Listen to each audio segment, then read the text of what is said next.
Hey everyone, it's Michaela again, and I'm here with another speed build. So for this speed build, I had just bought the Tiny Living stuff pack, so I decided to just dig right into it and start building a tiny house. I think this is the middle tier one, which, what is that called? Like tiny house or something like that? I just know it's the middle one. I didn't want to go too small, and then I didn't want to go too big either because I still wanted it to be a little bit challenging. I also played with the terrain tools in this too, which I never do. I think when the terrain tools first came out, I started playing with them a little bit, but I just feel like it never fits because the rest of the Sims world is always like super flat. But I decided just to go ahead and play with it anyway. I decided to play with it because I've been going on walks lately, my self-isolation walks with my roommate, and I keep looking at houses because that's one way that I get ideas for speed builds and building in The Sims. And I've noticed how there's a lot of just like different terrain and houses that I walk by, so I got inspiration from that. And I also did a lot with the landscaping and stuff, which I feel like is always a struggle for me because I never know how to make it look good. Which when I've been looking at houses, like it's never like perfect landscaping. Like I always want to make it like a certain look. But I feel like in real life it's just kind of random. And now I'm going on into the inside, and I tried to add a little bit of character into this. This was my second attempt of building a house. The first house I built, or I got like halfway done and then I gave up. But I really liked the outside of it, but then the inside, I just couldn't do it. I think it was too small for what I was trying to go for.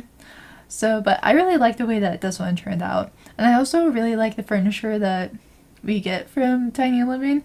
That's honestly the reason that I bought it. Looking at the cast items, like I'll probably use them, but I also use a lot of CC too, so who knows. And I also jump around a lot in this build, which you'll see. But I think it's because when you're building a tiny house, it is challenging because you have to try to fit everything that your sim needs, as well as making it functional and livable. So you'll see me jumping around a ton. And I also made sure to use as many items from the Tiny Living stuff pack as I could.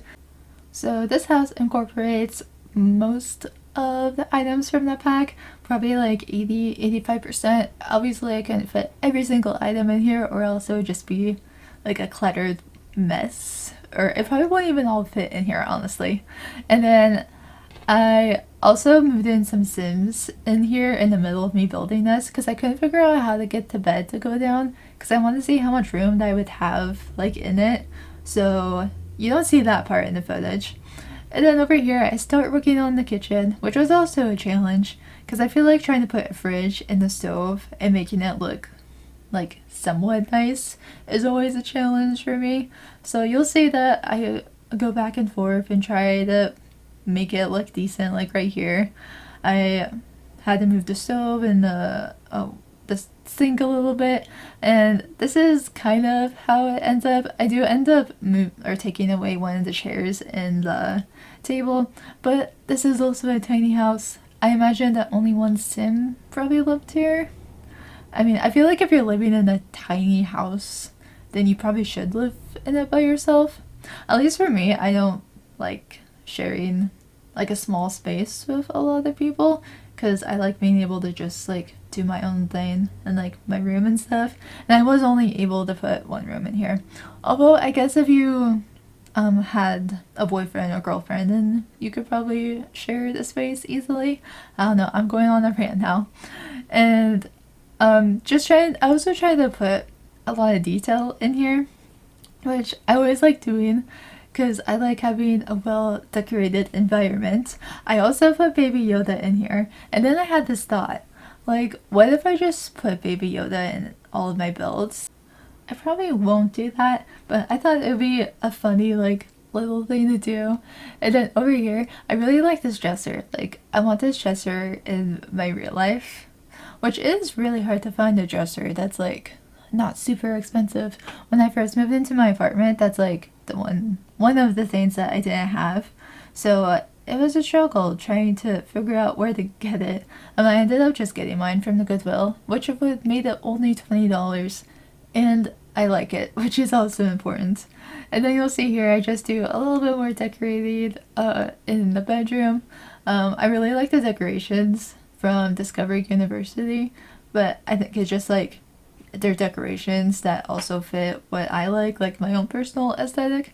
And then I really wanted to put some rugs in the bedroom because I feel like if you have hardwood floors, then it's really nice to have like some sort of rug or something. And I'm not a huge fan of any of the carpets in The Sims, so I just never really used those. And also, I just really like hardwood floors, like the look of them.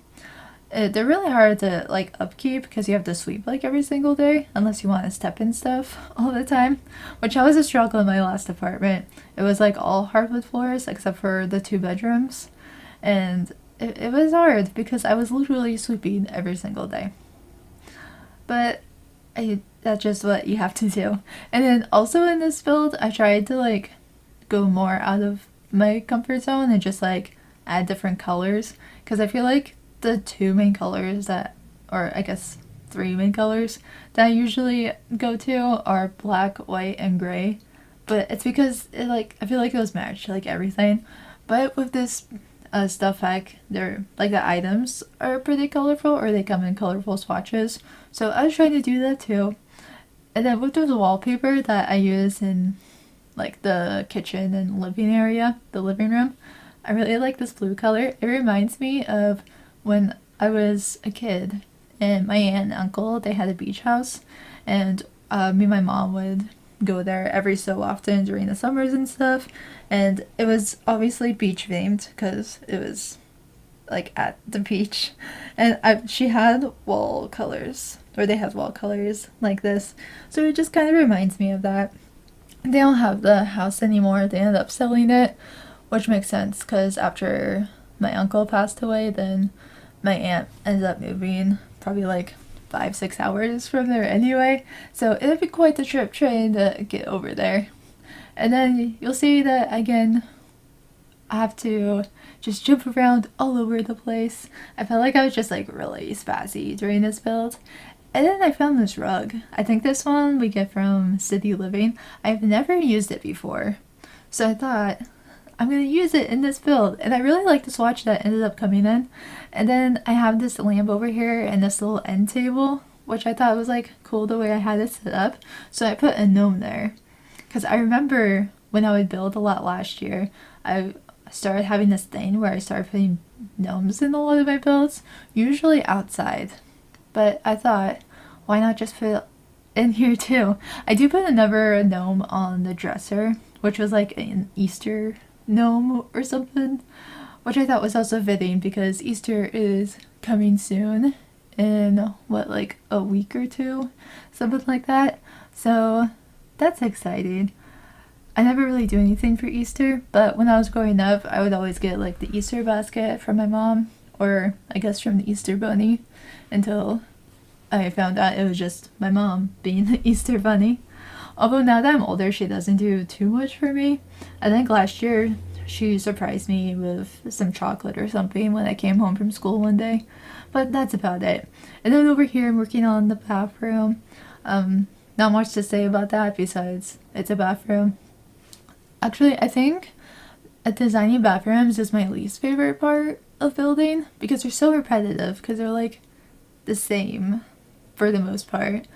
You know, you have the toilet, shower, bathtub, sink. It's just the same like every single time. And then another thing I realized while building, I always forget to put in mailboxes. I don't know why. I think it's just something I don't think about. But also at my mom's house, like she doesn't have a mailbox. She just goes to the P.O. box.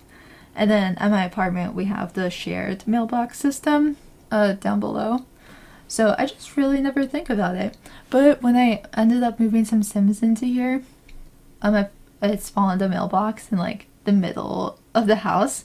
So I thought, oh yeah, I should probably have that in here. So I ended up using the one from Get Together, which I thought was fitting with the aesthetic I was going for.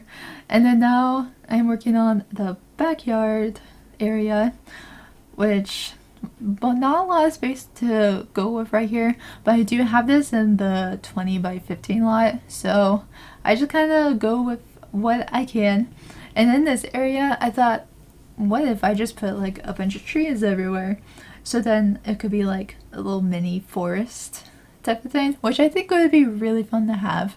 There are some houses that I've been walking by on my walks, and I'll see like their backyard is just like in the forest, which I think would be really cool to have. And I also put this wishing well over here, which I was having such a hard time trying to like put down because it just wanted to float. It didn't want to like sit on the ground even when I like messed with the terrain. So I just hide it with some flowers and bushes, and you know, no one's gonna know that it is a floating wishing well rather than just a regular one.